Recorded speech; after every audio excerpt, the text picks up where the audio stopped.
Alle reden, keiner sagt jetzt. Komm, Jetzt sag redet denen mal. Jetzt redet wir.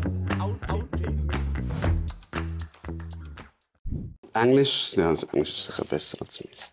Was? Englisch? Nein, man kann sich nicht auf Englisch. Was Nein, das ist so eine Box, wo also es steht «We are not really strangers». Und es geht darum, Leute wie können besser kennenlernen. Okay. Du kannst mal wie so ein Kärtchen ziehen. Okay. Und ich ziehe eine und dann können wir uns das gegenseitig fragen, so alle, wir lernen uns jetzt besser kennen.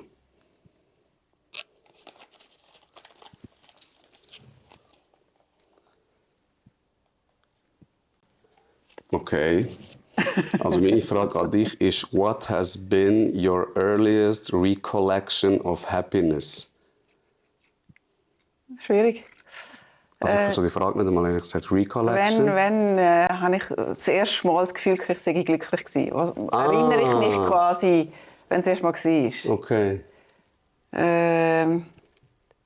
Als Kind, ich habe das Gefühl, als Kind bin ich extrem glücklich gewesen. Also meine jetzt auch, aber als Kind bin ich extrem glücklich gewesen. Ja, so unbeschwert. Ja. So einfach sein, im Moment leben. Genau, ja. Total. Man sagt ja auch, gell, dass die reinste Form von uns Menschen eigentlich Kinder sind. So ohne Traumas, ohne Vorbelastung, ohne «Papi hat mich so erzogen», sondern du bist einfach Mensch. Und du lebst jetzt, im Moment. Genau. Und nicht die Ferien nächstes Mal und Ja, genau. der Chef, der schwierig ist. Sondern Ja, du wie lebst zahle ich jetzt. meine Rechnung? Ich glaube, man sagt auch, dass wir 70% von unseren Gedanken am Tag verschwendet mit «Was war und was wird sein» und nur 30-40% Gedanken im Hier und Jetzt haben. Und eben das Kind, wenn du einem Kind sagst, ich kaufe dir morgen ein Glas, nein, du kaufst es jetzt oder du kaufst es mir gar nicht. Genau. Ja. Okay, Kindheit. Ja. Also du hast eine schöne Kindheit gehabt. Ja, würde ich sagen, unbedingt. Ja. Bist du mit Geschwistern aufgewachsen? Nein, ich bin Einzelkind. Einzelkind, Ja, okay. ja, genau. Ja. Hättest du gerne Geschwister gehabt? Ja, ich hätte gerne eine ältere Schwester gehabt. Ältere Schwester? Ja, das habe ich mir immer gewünscht. Okay. Wir hatten sehr viele so Pfleckkinder, also so Mittagstischmässig und so. Meine Mutter hat immer eigentlich Kinder gehabt, die sie quasi betreut hat. Und ich bin nicht allein gewesen. Und es gibt ja so die Klischee, oder Einzelkind. Ja, und genau. ich würde sagen, dem entspreche ich nicht, aber das sagt man vielleicht von sich selber sowieso. Ja. Aber ich hatte immer andere Kinder rundherum aber ich habe gleich nicht Geschwister im Sinne von eigene Familie. Und darum habe ich mir immer eine ältere Schwester gewünscht. Ja. Okay, ja, aber ich verstehe das. Also ich kenne eher Leute, die Einzelkind sagen und ich habe mir Geschwister gewünscht, als dass ich Leute mit Geschwistern sehe und die sagen, ich wäre gerne Einzelkind gewesen. Ja. Du hast 4 Geschwister, gell? Wir sind 4, ja. Ihr seid 4? Wir sind 4 Buben. Okay. Das ist wunderschön. Also, Wunderschön. Ja, ich habe es geliebt. Also als Kind hast du immer Kollegen gehabt. So, oder? Wir sind viel gezügelt. Ich bin in meinem Leben 13 Mal gezügelt. Oh, wow. Aha. Und eben auch von Deutschland in die Schweiz. Und dann kommst du da und hast gar keine Kollegen. Ja. Und eben, wir sind immer zusammen raus und wir sind immer schon zu viert gewesen. So, das ist schon cool. Cool, bist nie allein. Ja, voll. Das ist cool. Ja, das war echt schön gewesen. Ja, schön. Möchte ich nicht missen. Meine Frage an dich. Do I seem like more of a creative or analytic type? Explain. Ich würde sagen Analytic-Type. Du bist für mich so der Inbegriff von einer Frau, die einfach eine Macherin ist. So. Und ich glaube, da brauchst du auch das Analytische. Auch eben, du bist Unternehmerin, du hast 2 Masterabschlüsse. Zweite noch nicht ganz, aber ja, ich will noch Masterarbeit. Okay. Bist du dran? Ich bin dran. Was schreibst du? Über was schreibst du? Über ISO-Zertifizierung in der Spitex. Also es gibt ja die ISO 9001, das ist so ein Qualitätsprozess. Und man redet ja viel über die Spitex und Qualität und wie tut man das nachweisen und so. Da gibt es auch eine eidgenössische Qualitätskommission, die eingesetzt worden ist vom Bund, um zu schauen, dass das richtig funktioniert. Und ich möchte auch jetzt vorkommen und sagen, ich mache jetzt eine ISO-Zertifizierung, das ist so eine internationale Geschichte, die für alle Betriebe gleich ist, also nicht spezifisch jetzt für die Spitex, sondern für alle Betriebe. Und ich möchte das jetzt machen. Und über das quasi schreibe ich eine Arbeit. Macht das Sinn? Was braucht es für eine Spitex speziell? Wie ist die Implementierung ganz praktisch? Ja, so, mega. Das ist Also kannst du ja wieder brauchen. genau, oder? das ist die Idee. Dass ich nicht etwas mache, rein theoretisch, sondern etwas, das ich nachher gerade einsetzen kann. Genau, ja, das ist so der Plan. Ja. Okay, und wann willst du sie abgeben? Das setzt mich nicht unter Druck. Ich habe 14 Wochen Zeit. Ich möchte sie gerne im Herbst abgeben. Okay. So, ja. bin jetzt so ein bisschen in der Literaturrecherche halt so das Übliche. Ja. Genau. Und deine erste Masterarbeit hast du geschrieben über? Dort war das Bildungsmanagement. Dort war, sollen Berufsbildner, also in der Institution, vollamtlich Berufsbildner sein? Oder macht es mehr Sinn, dass sie Berufsbildner sind und gleichzeitig noch im Bett arbeiten? So, was ist besser? Okay. Oder besser im Sinne von, was finden Berufsbildner interessanter für sie, spannender für sie? Wo können sie sich besser identifizieren damit? Okay, und was war das Resümee? Es hat beides Vor- und Nachteile. Es hat nicht ein klares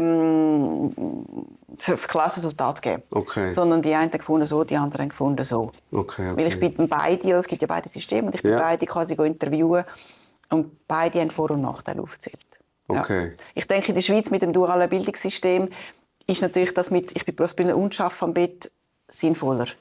Weil du bist dann einfach dran, du weißt ja noch, was im Alltag läuft. Genau. Du bist auch mal in einer anderen Rolle und kannst das vielleicht eher nachvollziehen. Ich denke, das macht für mich mehr Sinn. Aber als Berufsbildner natürlich, wenn du Montag bis Freitag nur deine Schüler betreust oder Auszubildende betreust, hat das seine Vorteile. Ja, ich glaube, es macht den Job sicher für den Berufsbildner oder Berufsbildnerin attraktiver. Und, aber ich verstehe den Punkt. Eben, ich finde, so, wenn du das neu machst, dann hast du die Erfahrung noch, weißt du, vom Bett, das du hast. Aber wenn du jetzt 10 Jahre nur Berufsbildner bist und die Pflege ändert sich ja so schnell, oder? Ist ja so. Und dann, glaube ich, ist es schon eher ein Nachteil, wenn du nachher gar keine Ahnung mehr hast, wie es läuft. Denke ich auch. Ja. Hey, habe ich recht gehabt mit analytisch? Ist noch spannend. Ich wollte ja Goldschmiedin werden eigentlich, oder? So kreativ. Und habe dann versucht, die Aufnahmeprüfung da bei der, ich weiß nicht, wie sie heisst, irgendwie gestalterische Schule machen. Und bin nicht angekommen. Okay. Total Enttäuschung gefunden. Jetzt ich bin doch so kreativ, die nehmen mich nicht. Genau. Und dann habe ich gefunden, ja gut, dann gehe ich in die Pflege. Weil meine Familie ist, also meine Mutter, meine Tante, meine Cousine, die sind alle in der Pflege. Und ich gefunden, okay, mit Menschen, das finde ich super. Und jetzt bin ich mega glücklich, habe ich den Weg gewählt. Aber wenn man dann meine Geschichte anschaut, denke ich, es hat vielleicht beides. Aber analytisch überwiegt sehr wahrscheinlich schon. Würdest du jetzt Euro-Millions gewinnen? Du hast jetzt keine 80 Millionen, sagen wir mal. Würdest du Goldschmied-Ausbildung machen, so einfach als Hobby? Ist das so etwas, was noch in dir schlummert? Nicht? Nein. Okay. Nein. Also voll happy mit dem Weg, den du gewählt hast und da findest du dich auch drin? Ja, definitiv. Okay. So, der Umgang mit Menschen, das Beraten, das ist das, was mir liegt. Okay. Das ist das, was ich gerne mache. Ja, Okay. definitiv. Ja, mit diesen Worten herzlich willkommen. Danke. Genau. Vielleicht willst du mal 2, 3 Sätze über dich verlieren, wer du bist, dass die Leute eine Ahnung haben, mit wem ich da sitze. Also ich bin Rachele Wey, ich bin Geschäftsführerin von der IAH. Die IAH ist eine Privatspitex. Mein Werdegang ist, ich bin Schwester, Krankenschwester noch. Ja. Vor 30 Jahren hat man dem noch so gesagt. Ja. Habe dann nachher auf die Intensivstation gewechselt, dort ganz viele Jahre gearbeitet. Immer noch als Schwester, Ips-Schwester quasi. Und bin dann in die Bildung. Und wenn ich gefunden habe, das ist noch spannend, das Wissen auch weitergeben nach dieser Erfahrung. Und habe dann eben vor ein bisschen mehr als 5 Jahren quasi die Gelegenheit bekommen, um die Spitex zu gründen, aufzubauen. Und bin jetzt immer noch in dieser Position. Also die Pflege begleitet mich schon sehr, sehr lange. Ja. Ich habe einmal noch das Personalbüro gemacht, 2 Jahre lang. Ich fand, das wäre ja noch mit Menschen und das wäre dann ja so geregelte Arbeitszeit, das würde mir auch noch gefallen. Okay. Und habe gemerkt, das Gesundheitswesen, das ist einfach meins. Dort komme ich her und dort möchte ich auch bleiben. Ja. So, genau. Also Personalwesen, hast du eine eigene Firma gehabt oder hast du 2 Jahre gearbeitet? Ich habe 2 Jahre im Architekturbüro das Personal gemacht. Quasi. Okay. Also wie das HR betreut in einem Architekturbüro. Okay. Ja, okay. Genau. Weil HR oder die Menschen, das passt mir. Aber es ist dann eben gleich nicht das Gleiche. Es ist nicht das Gesundheitswesen. Und das ist mein Gebiet. Dort bin ich daheim. Dort, gehöre ich hin, glaube ich. Ja, ich finde auch. Genau. Eben, und wir kennen uns von auch der IAH. Genau. So, oder? Wir haben das psychosoziale Konzept, kann man sagen, gemeinsam entwickelt und etabliert. Und genau, von dort kennen wir uns. Und wir haben gedacht, weil die Nachfrage ist extrem viel von euch, hey, wir machen mal eine Folge über Pflege, redet mal über Pflege etc. Und da hocken wir jetzt als Arbeitgeberin und als Arbeitnehmer, so ein bisschen auch im gleichen Metier, eben der psychiatrischen Pflege. Und haben gedacht, redet einfach mal. So, es sind viele Fragen von der Community auch gekommen. Ich würde mal gerade so als Einstieg ein Zitat nehmen, das so genannt worden ist und vielleicht kannst du Stellung dazu nehmen. Ja, gerne. Pflege ist ja gleich Arschputzen. Oder ich stelle es ohne Handy, weil dann kann ich einen Trailer daraus machen. Das sieht jetzt blöd aus. So. Okay. Man sagt ja, Pflege ist gleich Arschputzen. So, also Pflege ist nur Arschputzen. Ob du Stellung kannst dazu nehmen, ist gefragt worden von der Community. Definitiv nicht. Ist einiges mehr. Beinhaltet wahnsinnig viel Menschlichkeit, Fachwissen, soziale Kompetenzen. Definitiv mehr als nur Arschputzen. Ja. Wird minimiert auf das. Manchmal. Ja. Zeigt auch, was der Wert ist in der Gesellschaft von der Das Pflege. ist, Oder? Also, wir machen nur Arschputzen. Wir sind ja auch lange der dienende Beruf in der Pflege. Also der Arzt hat gesagt und wir haben gemacht. Genau. Man hat sich versucht zu etablieren in der Pflege mit neuen Ausbildungen, mit Pflegediagnosen, die wir jetzt erstellen.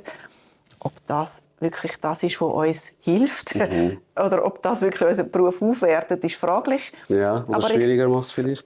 Schwieriger und vor allem nützt es mir, wenn ich eine Diagnose habe, quasi, die standardisiert ist, schaffe ich dann besser, anders, werde ich besser gesehen. Oder verliere ich die Zeit, die ich eigentlich am Patienten könnte opfern oder widmen, Ganz genau. als 6 Stunden jetzt irgendeine Diagnose auffassen. Und das ist ein wichtiger Punkt. Wir sind so in der Administration, wir so viel administrieren und haben eigentlich das, was ich vor über 30 Jahren gelernt habe, viel zu wenig Zeit. Das sieht man nicht nur in der Pflege, das sieht man auch bei den Ärzten. Oder? Ganz viel Zeit geht in die Administration und die Frage ist, für was administrieren wir? Ja. Ich weiß nicht, in der psychiatrischen Spitex, das ist nicht ähnlich, oder? Es ist ähnlich. Also, also ich sage jetzt von mir, man hat eigentlich Fälle, wo klar sind, dass die Person Unterstützung braucht, oder? Ich sage jetzt mal eben insulinpflichtiger kleiner Bub, der Suizidgedanken hat, weil die Mami nicht mehr da ist, was auch immer. Und dann kommt die Krankenkasse und sagt, ey, wieso müssen wir zahlen? Ist das überhaupt wirtschaftlich, etc.?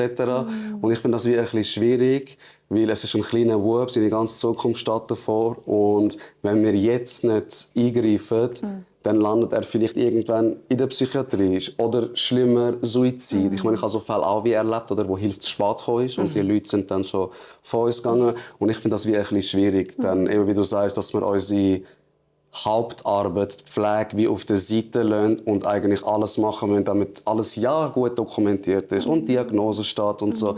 Eben, ich frage dich, ist das anders gewesen vor 15, 20 Jahren, wo du in der Pflege bist? Definitiv. Also vor 30 Jahren, als ich angefangen habe, wir haben auch dokumentiert, definitiv. Ja. Vieles noch auf Papier, halt so, altertümlich, würde man heute sagen. Aber ich habe das Gefühl, der Mensch ist noch im Vordergrund. Wir haben noch gelernt, den Menschen auch anzuschauen, anzulangen, mit ihm zusammen etwas zu erarbeiten, wo heute zuerst musst du dokumentieren, bevor du überhaupt zum Patienten gehst. Genau. Du musst zuerst Akten lesen, bevor du zum Patienten gehst. Und ich glaube nicht, dass das an der Qualität wahnsinnig viel gebracht hat. Also an der Pflegequalität oder am Outcome vom Kunden. Ja. Ich glaube nicht, dass das... Und das wäre der Sinn. Wenn ich schon mehr dokumentiere, dann soll es etwas bringen. Ich habe nicht das Gefühl, dass am Kunden... Man sagt ja immer, der Kunde ist im Zentrum, es geht alles um den Kunden. Ja, finde ich ein bisschen blabla, ja. Erleben wir auch häufig nicht so, sondern es muss dokumentiert werden, damit Nachvollziehbarkeit. Damit. Und das finde ich halt schwierig, wenn dann dafür Zeit verloren geht, wo ich mit dem Kunden, am Kunden könnte arbeiten. Oder? Und, ja, das Rechtfertigen gegenüber anderen, ich denke, es hat vielleicht auch den Hintergrund, es wird Missbrauch betrieben. 100%. Das kann man nicht schön reden, oder? Ja. Also ich glaube, es gibt Institutionen, die wirklich den Missbrauch auch betreiben. Und dass man dann muss kontrollieren oder mehr schauen, ist vielleicht je nach Sichtweise dann wieder verständlich. Aber hindert uns einfach auch der Arbeit. Das ist so. Eben, das ist ja so wie ein bisschen im Militär, sage ich jetzt mal. Einer macht ein bisschen Blödsinn und dann wird die ganze Kompanie bestraft. So, hat das auch ein bisschen so einen Beigeschmack? Oder? Also ja, oder? Habe ich das Gefühl, ja. Also es gibt wie ein schwarzes Schaf oder mehrere schwarze Schafe und dann ist auch die ganze Branche schon mal in Verruf. Ja, das glaube ich auch. Ja. Und ich finde auch eben, wenn du das jetzt anschaust, oder auch die Aussage von vorher, oder Pflege ist gleich Arschputzen, ich glaube, das ist ja voll in den Köpfen drin von den Leuten. Und ich finde aber auch so Aussagen tun unseren Job extrem abwerten und machen vielleicht auch den Job dann nicht so schmackhaft für Leute, weil eigentlich ist es ja ein mega schöner Job. Das ist so. Oder? Ja. Also es ist ein sinnvoller Job. Es ist nicht einfach so Fließbandarbeit, sondern du gehst heim und dann hast du das Gefühl, ich habe etwas Gutes gemacht, ich habe jemandem geholfen. Dann schreibt mir irgendeine Mami, hey, mein Sohn hat heute seine erste Liebeserklärung gemacht. Er hat gesagt, er liebt dich mega fest, der Hakan sagt, mega cool und so. Und vor ein paar Wochen war er noch suizidal gewesen, oder? Und ich meine, mit so einem befriedigenden Gefühl ins Bett gehen, ist schon anders. Ich will es nicht abwerten, als wenn du in einer Produktion schaffst und einfach, keine Ahnung, Deckel aufschrauben musst oder andere Sachen. Wie siehst du das? Ja, ich glaube, Pflege ist extrem sinnhaft. Also ich denke definitiv, das, was wir machen, hat einen Sinn. Wo man Befriedigung findet, ist die andere Frage, oder? Also, das ist so, ja. Eben, du sagst, es ist ein sinnvoller Job und gleich haben wir so wenig Personal, gleich haben wir einen Wahnsinnsfachkräftemangel. Die Frage ist schon, wie tun wir diesen Beruf aufwerten? Wie tun wir da Leute wieder in den Beruf hineinholen? Und ja, ich denke, ein wichtiges Argument, wie bringen wir die Sinnhaftigkeit auch in die Gesellschaft? Oder wie zeigen wir das? Wo braucht es für dich mehr Support oder Spotlight wie für die Pflege, dass das auch schmackhafter wird für die Leute? Ich weiß nicht, ob du den Film «Heldin» gesehen hast. Nein. Das ist also ein Film von einer Pflegefachfrau, die quasi eine Schicht wird zeigen. Natürlich alles sehr pointiert, sehr extrem. Oder? Also in dieser Schicht passiert quasi alles, was normalerweise in einer Woche passiert. Okay. So.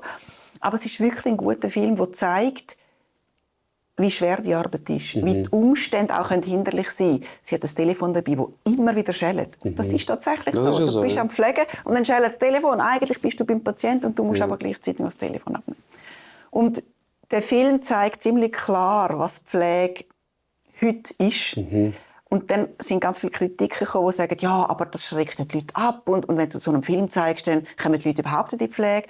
Und ich denke, es ist richtig zu zeigen, wie es ist. Und jetzt müssen wir schauen, was kann man verbessern. Und wenn du mich fragst, wo kann man das Spotlight her tun, glaube ich, die Arbeitsbedingungen. Also das ganze Rundum müssen wir einfach minimieren. Wir müssen können wirklich noch Pflege machen. Das, was wir eben gerne machen. Und du auch sagst, das ist sinnvoll. Das, wenn man sich darauf wieder mehr konzentrieren und das Rundum könnte minimieren, Telefon jemand anderem geben, wo dann halt die Qualifikation hat, um die Telefone auch abnehmen und koordinieren, damit ich wieder mich auf die Pflege konzentrieren kann.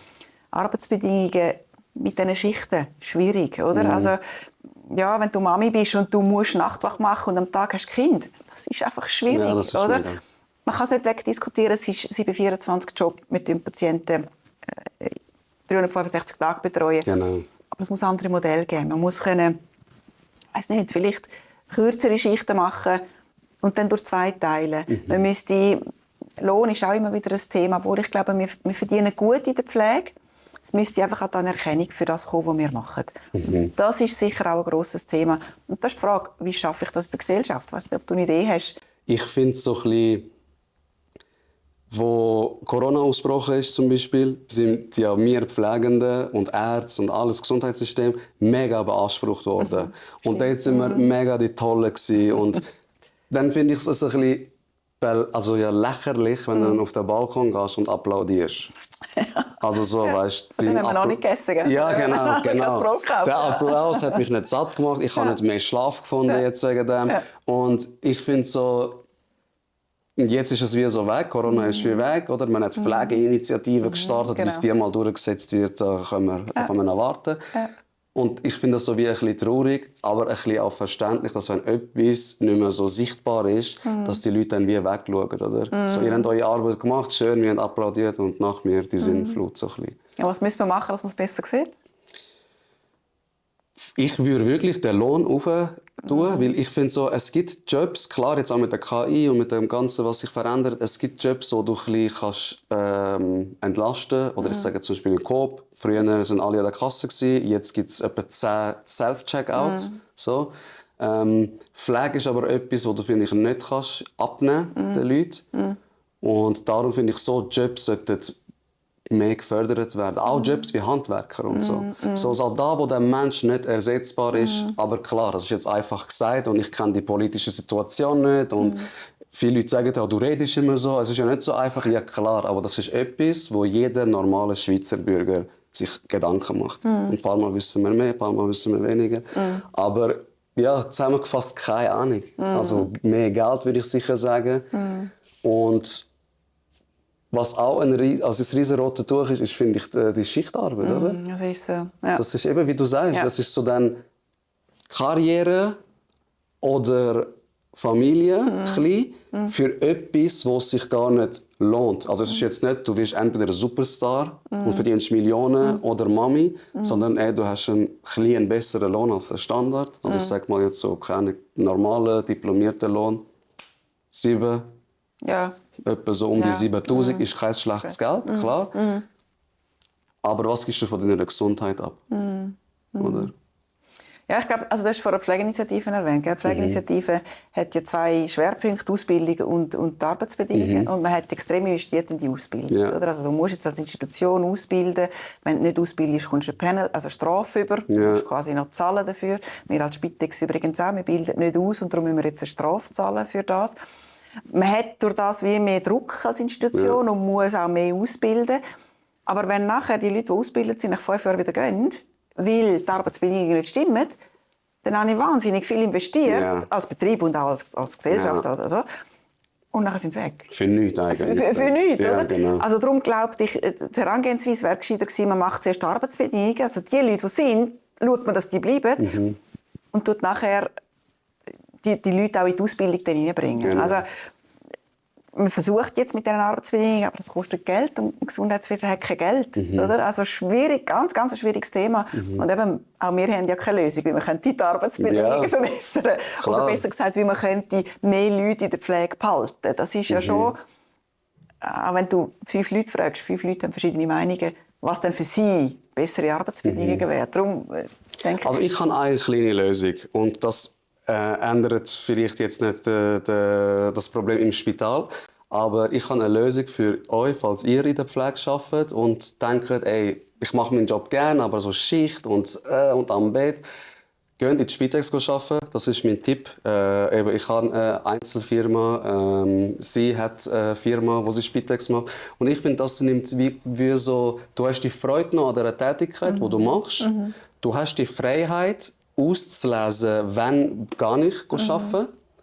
Und du gibst einen extremen Mehrwert den Leuten. Also ob das jetzt eine somatische Spitex ist oder eine psychosoziale, finde ich das ein riesen Upgrade für die pflegende Rolle. Oder? Und das ist auch ein Grund, wieso ich dich eingeladen habe. Ich habe wie auch ein bisschen werben für das und den Leuten wie die Augen aufmachen. Weil hätte ich damals keine eigene Spitex gegründet, hätte ich glaube gar nicht gewusst, dass du als Psychiatriepfleger das kannst du machen, oder? Und ja, das ist mal etwas. Perfekter Steilpass. Ja. Jetzt musst du nur noch reinmachen. Genau, jetzt kommen wir zu mir. Die IAH sucht dringend diplomiertes Pflegepersonal mit Psychoerfahrung. Wenn ihr selbstständig arbeiten wollt, wenn ihr Gas geben und die Spitex aufbauen, meldet euch bei mir. Genau, wir blenden es da ein. Also wirklich, ihr kennt mich, ich mache nicht Werbung für irgendetwas, was ich nicht gerne mache. Ich rede offen über alles, auch wenn das politische Themen sind. Und ich blende euch den Link ein, geht drauf. Ich arbeite selber bei ihr, ich bin extrem zufrieden. Weil ich finde auch, Arbeit ist nicht, also der Arbeitgeber ist nicht nur wichtig, welche Arbeit du machen musst, sondern auch, finde ich, wie du mit der Chefin bist. Das ist, finde ich, ein riesiges Ding. Also, besteht eine Sympathie? Kann ich ein bisschen sein, wie ich bin? Oder werde ich so voll durchstrukturieren? Das habe ich immer bei dir extrem schön gefunden. Du hast gewusst, was ich kann. Du hast mir die Freiheit gegeben. Aber du hast nicht gesagt, ja, mach mal, wir schauen dann. Ich habe trotzdem mich begleitet gefühlt von dir, aber wir nicht eingegangen. Und ich finde auch mit der neuen Welle und die neue Generation, Gen Z und wie die alle heißen, ist das, finde ich, auch ein extrem wichtiger Baustein, um heutzutage ein guter Arbeitgeber zu sein, oder? Ja, also eben, ich suche wirklich jemanden, der möchte selbstständig arbeiten, aber halt im Konstrukt von der Spitex. Ja. Also wir haben die somatische Spitex, die haben wir gut aufgebaut, da sind wir in 17 Kantonen tätig, das ist cool.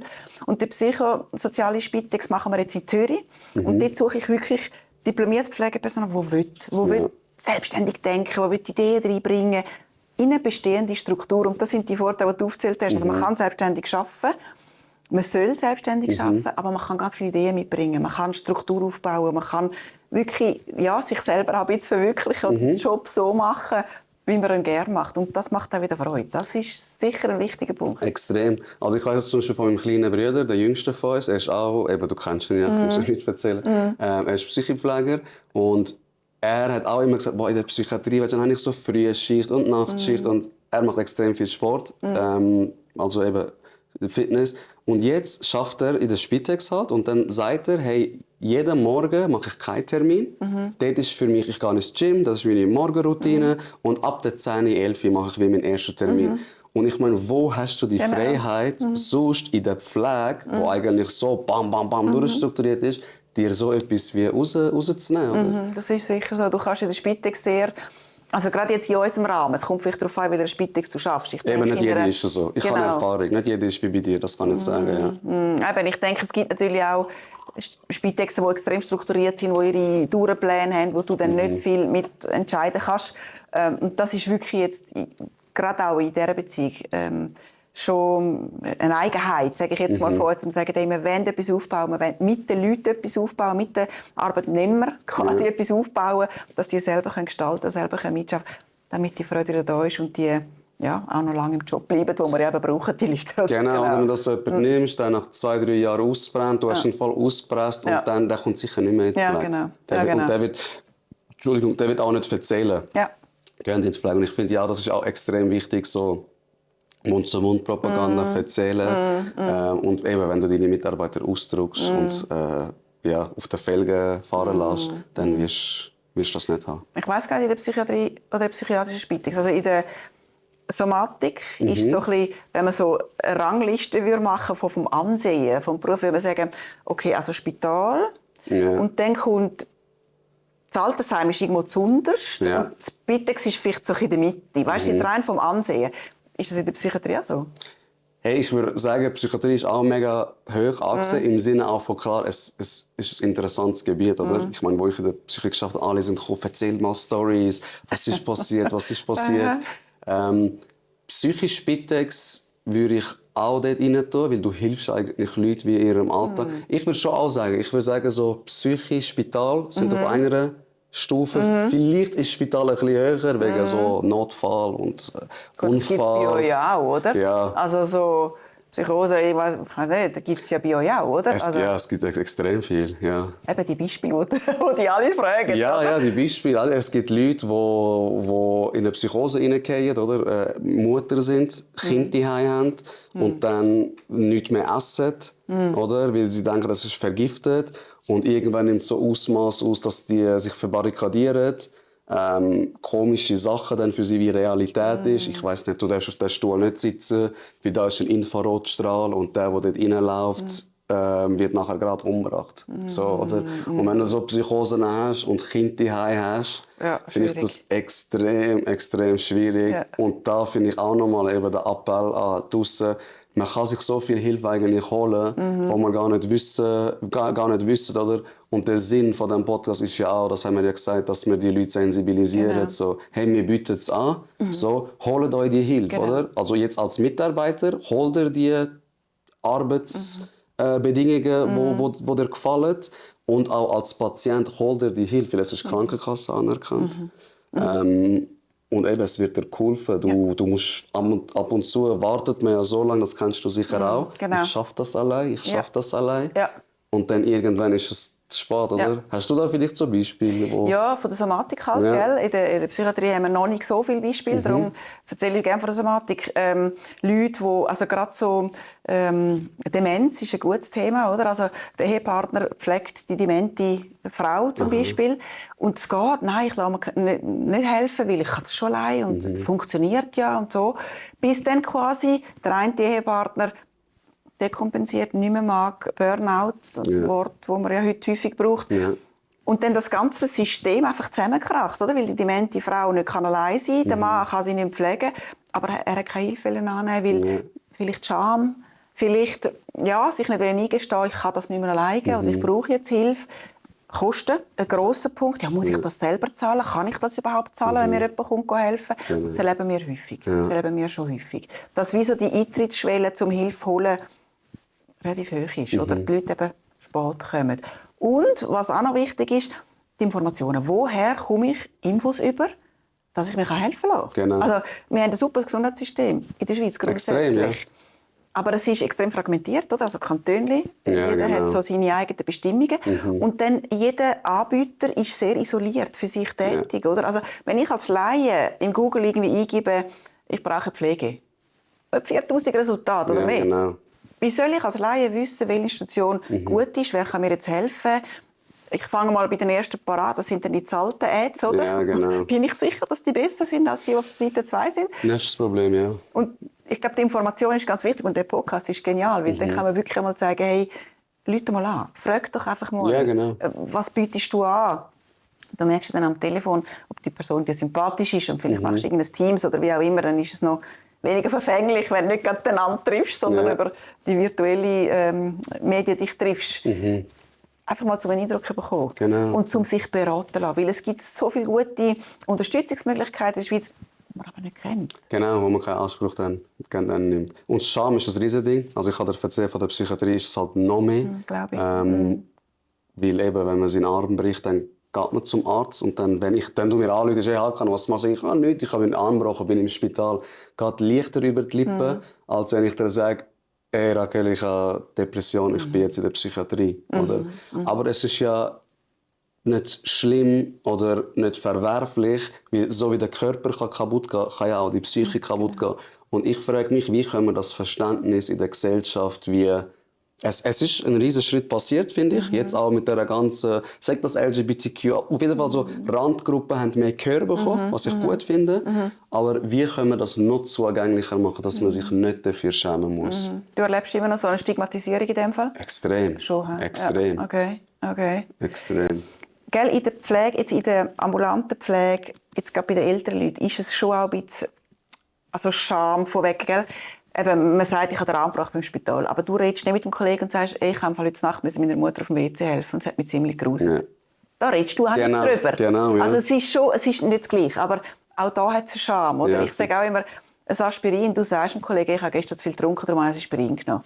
Okay, aber du sagst nicht dem Kollegen, eben, meine Mutter, nein, die vergisst im Fall alles und jetzt ist das Abwaschmittel ist jetzt im Kühlschrank, was soll ich machen? Das sind so Sachen, wo du nicht, zumindest in unseren Breitengraden, nicht darüber redest. Also, ich sehe es genauso wie du. Ja. Schwierig, dort dann sich auch zu outen, sage ich jetzt mal, oder darüber zu reden und nachher die Hilfe auch anzunehmen. Oder? Und wir erleben viel, wenn wir dann mal drin sind in der Situation, ist es wirklich so die Erleichterung auch. Jetzt habe ich jemanden, der mir hilft, jetzt habe ich jemanden, der da ist. Und manchmal auch aus Wissen, es ist jemand im Hintergrund. Ja.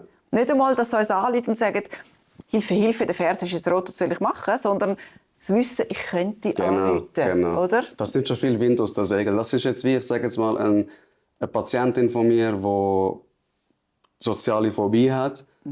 Wenn sie einfach so rausgeht, oder wenn sie jetzt rausgeht mit einem Tablettchen in der Tasche, auch wenn sie es nicht braucht, genau. nur schon der Gedanke, ich könnte mir helfen, ich bin nicht machtlos, macht schon extrem viel mit der Psyche. Oder? Und das, was du vorher angesprochen hast, ich sehe auch dort wie die Schwierigkeit, wenn Leute nicht darüber reden, eben das mit meiner Mami hat mich gerust, dies, das. Es ist ja trotzdem etwas, wo etwas in dir passiert. Ja. Und wenn du das immer für dich behaltest, finde ich, irgendwann implodierst du einfach, oder? Es ist nicht gut und für das ist die Spitex ja auch da. Also wenn du jetzt eine kranke Mutter hast und du merkst, du bist am Burnout nah dran, dann kannst du auch eine psychische Spitex für dich in Anspruch nehmen, Genau. für den, der jemanden pflegt und einfach eben auf der Felge ist, sage ich immer. Und da das Angebot noch mal ein bisschen transparenter machen, finde ich extrem wichtig. Weil es gibt nichts Schlimmes, kennst du auch sicher auch, wenn es viel zu spät ist. Ja. Wenn es zu spät ist und so zusammenlesen, das bringt in der Regel nicht viel. Nein, und schaffst du es meistens auch nicht mehr, oder? Dann braucht es eine Institution, dann braucht es eine Einweisung ins Altersheim. In die oder Psychiatrie. vielleicht in die Psychiatrie. Genau. Ich glaube auch, eben, in der Somatik sind wir gut aufgestellt. Es hat natürlich sehr viel immer noch Bedarf und Potenzial, aber gerade die psychiatrische oder psychosomatische Spitex ist etwas, wo extrem ein Bedarf da ist. Also es hat Wartelisten, das hört man ja überall, Wartelisten in die Institution, aber auch zu Therapeuten, dass man da vorher auch vieles abfangen kann, indem man eben ambulante Betreuung macht, Tagesstruktur macht. Genau. Kannst du vielleicht erzählen, was machst du so den ganzen Tag? Oder was ist die Aufgabe? Das wäre ja noch spannend zu wissen. Hey, es ist was ein grosser Teil ist, das sage ich auch immer, dass Leute einfach mal auskotzen können. Oder? Also, dass jemand zulässt, der ein bisschen vom Fach ist und der zulässt. Es gibt nichts Schlimmeres, finde ich, wenn du die Probleme hast und dann das in der Familie besprichst. Weil es ist immer eine Familie, es ist immer so beziehungsbelastet. Du kannst etwas gar nicht neutral anschauen, wenn du an Mami etwas erzählst. Das ist sicher ein grosser Punkt. Dann Alltagsstruktur, also Struktur reinbringen. Mit was ich auch viel schaffe, sind jetzt zum Beispiel Kinder, die ADHS haben. Oh, ja. Was ich nicht so Fan bin, und das sage ich jetzt, das sage ich immer wieder, ist so, Kind gerade vollpumpen mit Medikamenten. Es gibt sicher Situationen, wo es nicht anders lösbar ist. Aber ich finde, die heutige Gesellschaft ist so, du gehst zum Arzt. Ich meine, wären wir jetzt zum Arzt gegangen, ich habe Depression, da hast du keine Ahnung, irgendetwas, Sertralin, irgendetwas bekommst du. Und ich finde das ein bisschen schwierig, wenn man Kind zum Beispiel, ich sage das so, auf Drogen setzt. Oder direkt Ritalin, das ist ein Amphetamin, das macht dich leistungsfähiger. Für mich kommt das dann so wie rein, man will, dass das Kind einfach funktioniert. Und jetzt, da nimm das Tablettchen und funktioniert in der Gesellschaft wieder, mach jetzt keine Kopfschmerzen. Aber du machst das Kind abhängig von etwas. Und, sorry, ich bin jetzt voll da reingekommen, aber ich will das schon ansprechen. Ja, bitte. Ich finde, du lernst nicht mit deinen Gefühlen umgehen, sondern nur immer mit dieser Tablette. Und irgendwann, wenn du 25 Jahre älter bist, das absetzen willst, weil du jetzt selber Vater bist, dann kommst du auf die Welt, oder? Und das finde ich extrem, extrem schwierig. Nochmal, ich bin nicht per se dagegen, aber es gibt 1000 Zwischenschritte, die man davor probieren kann, bevor man Medikamente gibt. Und ich rede mit den Eltern darüber. So wie, hey, mach du, oder? Also ich tue auch da Elterngespräche so führen.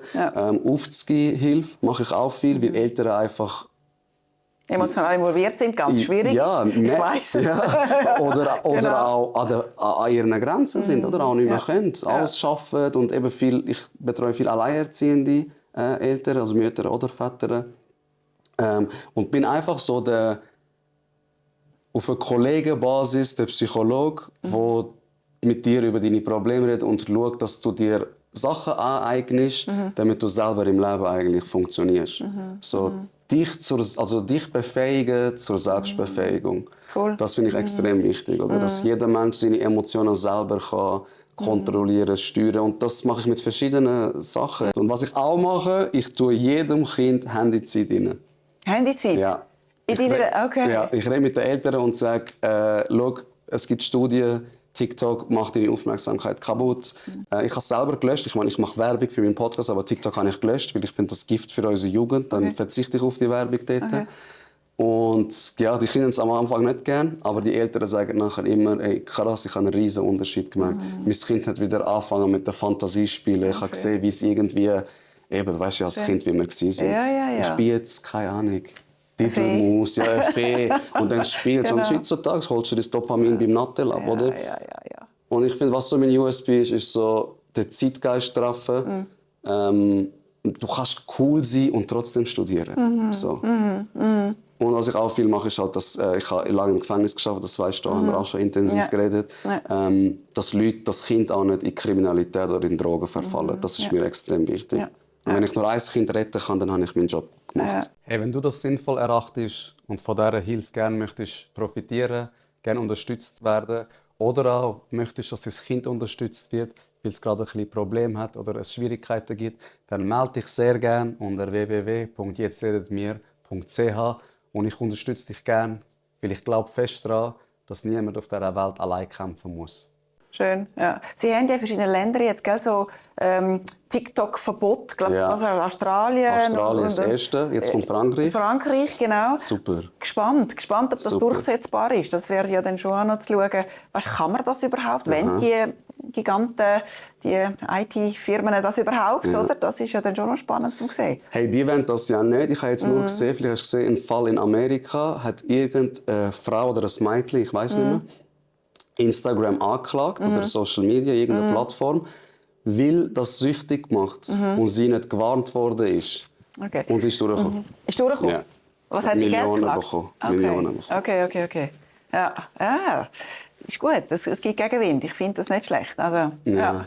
Okay, man muss auch Amerika jetzt mit uns vergleichen. Das ist so eine ganz andere Politik und Einstellung. Und kannst vergessen in der Schweiz. Also nicht, wenn ihr das probieren wollt, glaube ich eher nicht, dass es wie im Schweizer System ist.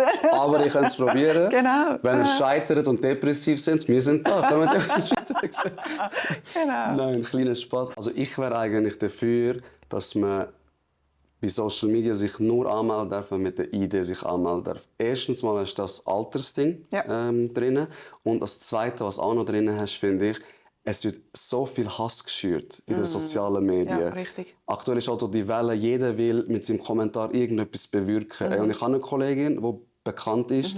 Und die schreiben ihr, ich hoffe, das Kind stirbt. Und sie haben sie bei der KESB gemeldet. Ei. Einfach zu mir eins reinwischen. Ja. Und ich frage mich, wie krass bist du denn oder wie würdest du das dann verfolgen mit diesen Hate-Kommentaren, wenn deine Idee dort hinterlegt ist? Mit dem Gesicht. Und Wenn jeder weiss, wer du bist. Dann müsste sie aber dann öffentlich sein, die Idee. Nicht nur hinterlegen im Sinne von zum Anmelden, sondern man müsste es dann auch sehen. Also ich finde, so, du musst wie ein Profilbild haben von dir und dein Name muss ausgeschrieben sein. Okay. So, du kannst nicht irgendwie deinen Namen dann ändern, sondern es ist dein Name Ja. und du kannst Kommentare schon machen. Ja. Du kannst auch Hate-Kommentare machen, aber dann musst du einfach mit dem Gegenwind wie rechnen. Weil ich sehe auch jetzt Kinder, die ich betreue oder allgemein Spitexen, wie viel eigentlich wegen Mobbing, wegen Hass im Internet oder ich nehme jetzt das Bild, tue das auf obszöne Sachen drauf und verteile das dann in der Schule via WhatsApp. Es ist wirklich erschreckend, erschreckend, was da abgeht. Ja. Ich denke schon, wenn es nicht mehr anonym ist, traut man sich weniger. Genau, oder hat man mehr Verbindlichkeit. Das glaube ich schon, dass das etwas bewirken würde. Dass es helfen Ja. Hoffen wir das Beste. Auch da helfen wir sehr, sehr gern. Ich gehe jetzt mal nochmal zu den Fragen von der Community. Excuse, du sagst mir, wenn etwas gefragt wird, wo du... Ja. Wieso entscheidet man sich für einen Job? Immer helfen, viel geben, wenig zurückbekommen. Ist ein sinnvoller Job. Man kommt sehr, sehr, sehr viel zurück über. Ich glaube, die Menschlichkeit wird häufig unterschätzt und halt ist überschattet von diesen ganzen administrativen Aufgaben, die man auch noch machen muss. Genau. Aber der Job gibt einem sehr viel zurück.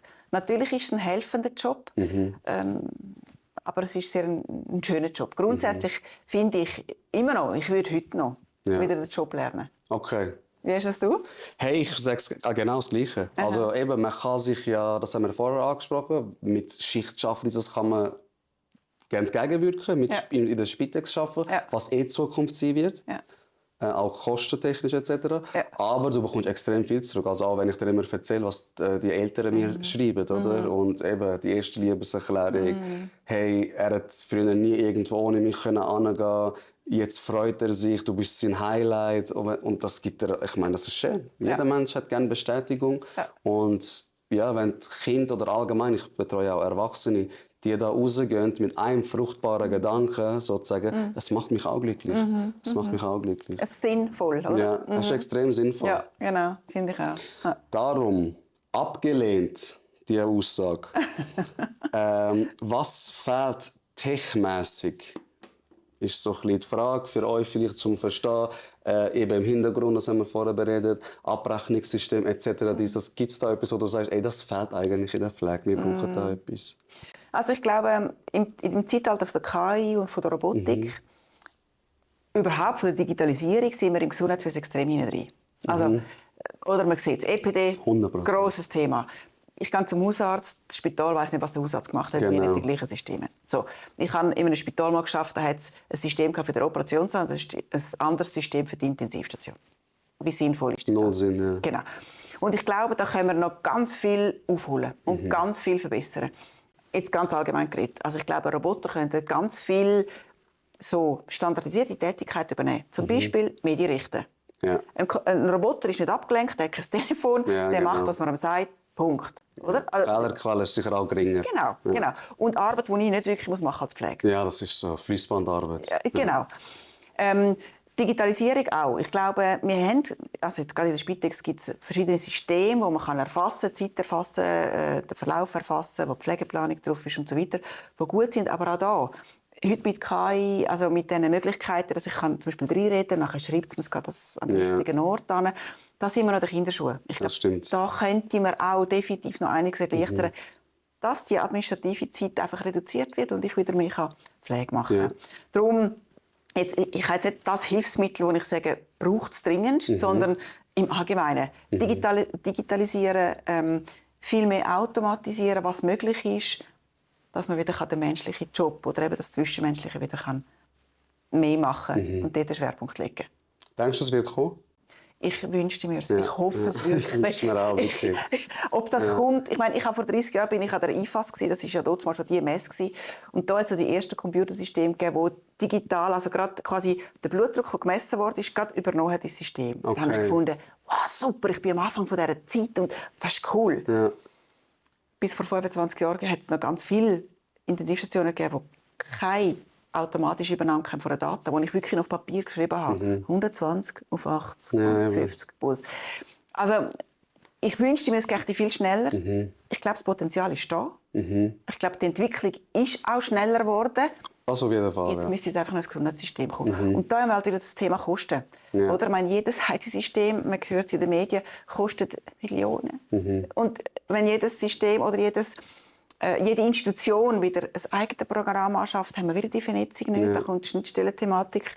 Da steht mir schon die Harzberg, wenn ich nur das Wort höre, Schnittstellen, weil das ist wieder fehleranfällig. Ein grosses Thema.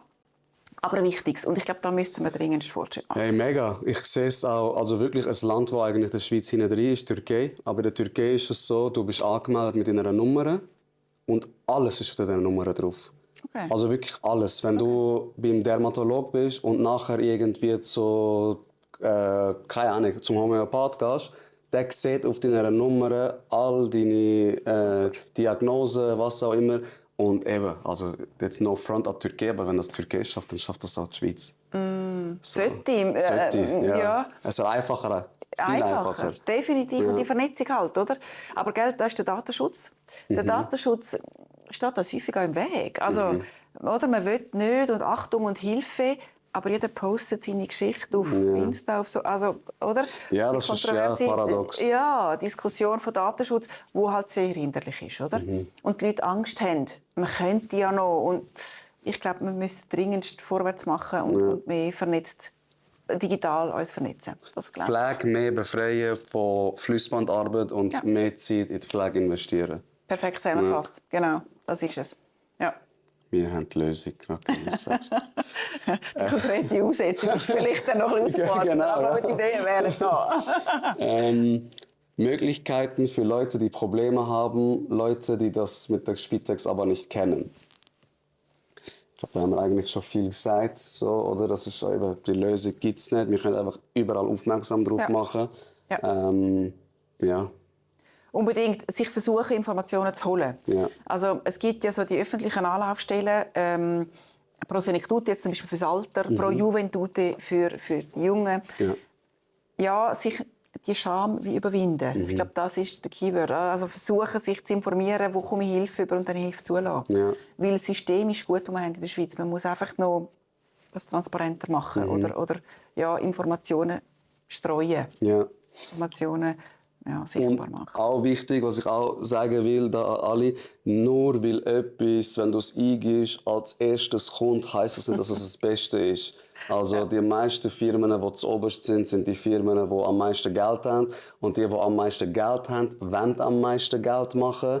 Und die schauen dann eigentlich nicht so auf Qualität, sondern was bringt Geld. Darum macht euch schlau, macht das Erstgespräch da ab, macht das Erstgespräch bei der Raquel ab und dann schaut, wo fühlt man sich auch gehört und verstanden. Weil das finde ich das Wichtigste. Nicht, wer zahlt am besten, wer ist der günstigste, sondern hey, wo fühle ich mich wirklich gehört und auch ernst genommen. Weil nur so kannst du auch loslassen und von deinen Problemen erzählen, als wenn du dich nicht mal ernst genommen fühlst.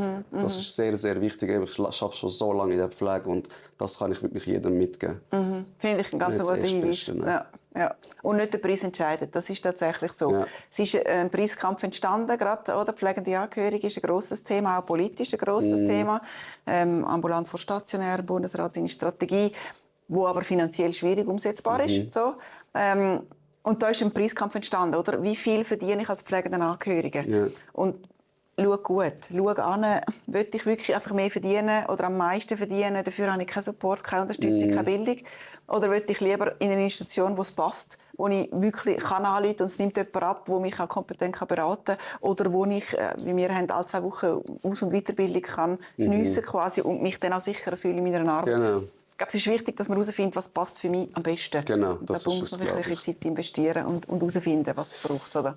Und ich kann von mir sagen, ich bin angeschrieben worden von den grossen Big Player, die da bei pflegenden Angehörigen drin sind, die mich unbedingt wollen und 3-mal nachgefragt haben und komm doch, wir brauchen dein Know-how. Aber ich habe mich für die IAH entschieden und das ist genau auch so ein Grund. Also nicht nur als Konsument von dieser Pflege, sondern auch als Mitarbeiter.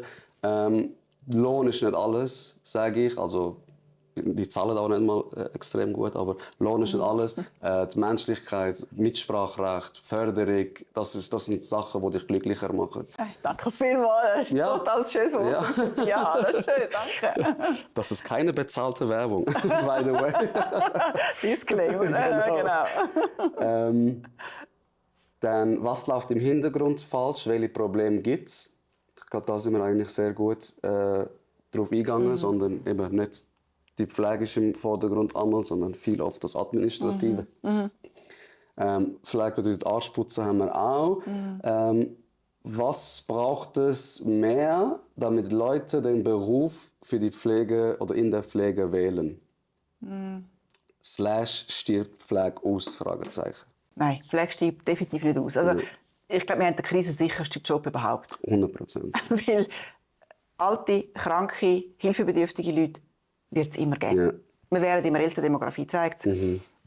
Älter zwar, also gesund älter, aber gleich, wir werden älter, die dann auch Krankheiten kommen. Die psychische Komponente haben wir angesprochen. Der Druck, der Leistungsdruck ist extrem in der Gesellschaft. Man erwartet viel mehr. Man zerbricht vielleicht dann auch dran. Oder eben, du hast vorher gesagt, man frisst alles in sich hinein und implodiert dann. Ja. Ich glaube, wir haben den krisensichersten Job ever. Wir können nicht ersetzt werden. Oder viele Leute haben jetzt Angst, mit der KI wird jetzt mein Job quasi automatisiert. In der Pflege wird es immer Menschen brauchen, Mensch zu Mensch. Darum, sie stirbt definitiv nicht aus. Was kann man machen, dass es attraktiver ist? Ich glaube, die Arbeitsbedingungen. Ja. Ich glaube aber, dass man nicht nur im Klönen darf bleiben in der Pflege, sondern dass wir auch müssen einfach selber mal die Handlung übernehmen. Ja. Genau. Einfach das übernehmen und sagen, okay, was wäre für mich eine richtige Arbeitsstelle? Wo kann ich mich verwirklichen?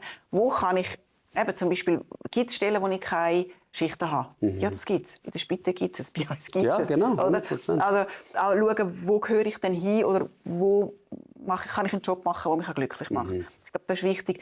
Nicht nur die Erwartungshaltung, ja, Politik muss es richten oder ich muss halt mehr Lohn haben oder so. Man weiss ja auch aus Studien, oder, der Lohn hebt irgendwie, oder die Lohnerhöhung hebt irgendwie 3 Monate. 3 Monate, ja. Und dann bin ich nicht mehr zufrieden, weil dann will ich wieder mehr.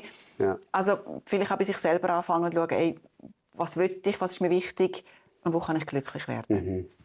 So. Und hoffentlich nicht aussteigen aus dem Job. Das wäre natürlich ein Traum, oder? Genau. Dass die Leute nicht aussteigen, sondern den wertvollen Job auch weitermachen. Genau. Und sich halt anders organisieren, etwas anderes suchen, was besser für sie passt. Und das ist ja auch, wir machen ja den Podcast, um euch zu zeigen, Pflege ist nicht gleich am Bett. Viele haben das so im Kopf, ich muss Schicht arbeiten, ich bin in der Pflege. Musst du nicht. Mach dich schlau, Leute ihr an, Leute mir an, schreib uns. Eben, die Webseite ist unten verlinkt. Sehr, sehr wichtig, weil es ist nicht, wir brauchen jetzt Mitarbeit, machen jetzt Werbung, sondern wir dürfen nicht zulassen, dass die Pflege schlechter wird oder ausstirbt oder die Leute einfach keine Lust mehr haben. Klar, Bedarf wird immer bleiben, können wir das immer abdecken und eben, es braucht einfach gute Leute, die den Job machen und darum auch nochmal ist es sehr, sehr wichtig gewesen, die Erfolg heute eigentlich aufzunehmen. Super, genau. So, dann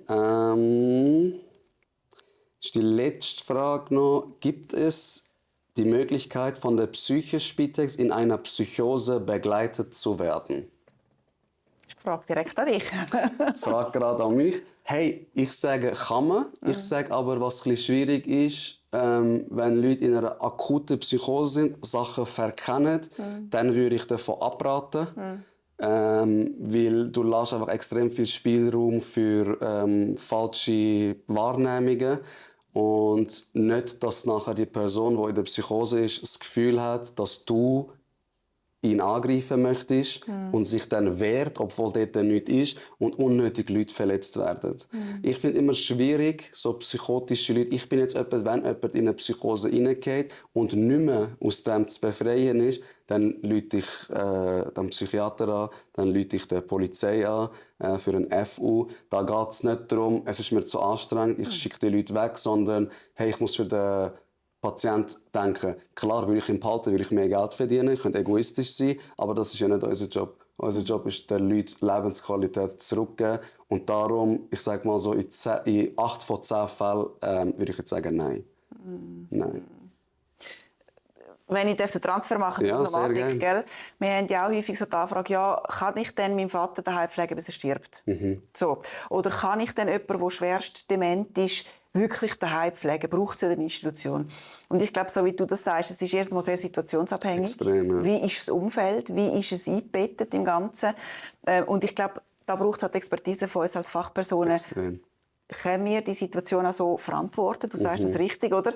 Können wir es verantworten, dass es da funktioniert? Und dann können wir auch ein Umfeld aufbauen, wenn es das nicht hat, wo das eben trägt. Und bei uns ist es gleich. Wenn wir das Gefühl haben, die Situation ist so nicht mehr tragbar, empfehlen wir können natürlich dann nicht eine FU machen. Also je nach Situation in der Demenz vielleicht dann schon, wenn das wirklich daheim nicht tragbar ist. Aber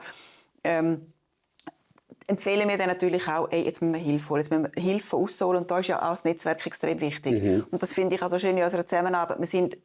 Wir arbeiten miteinander. Es ist nicht das Gegeneinander, sondern wenn wir das Gefühl haben, jetzt braucht es dich als Person, und du musst das mit deiner Firma abwickeln, dann arbeiten wir zusammen und sonst unterstützt du uns in der IAH. Und ich glaube, das macht es auch aus. Und das ist vielleicht auch noch ein wichtiger, wir haben ja vorher darüber geredet, wie das Gesundheitssystem sich entwickeln soll oder wie können wir die Leute abhalten.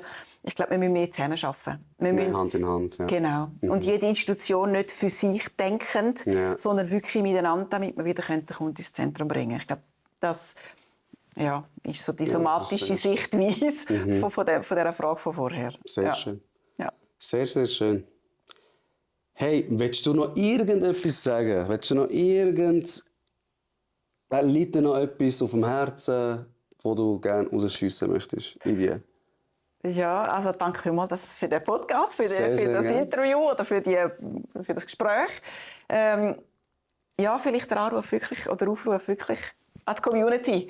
Meldet euch. Meldet euch bei der IAH, wenn ihr einen sinnvollen Job habt, wenn ihr mit mir die Spitex weiter aufbauen. Der Hakan und ich haben schon ganz gute Grundlagen gelegt, eine Struktur geschaffen. Jetzt geht es darum, das aus- und weiterzuentwickeln.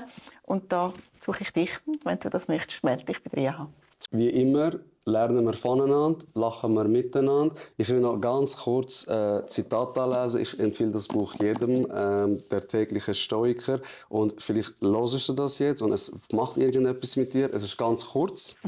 Die wesentliche Aufgabe im Leben besteht darin, die Dinge zu erkennen und voneinander zu unterscheiden, um mir klar machen zu können, über welche äußeren Umstände ich keine Macht habe und welche von Entscheidungen abhängen, die in meiner Macht stehen.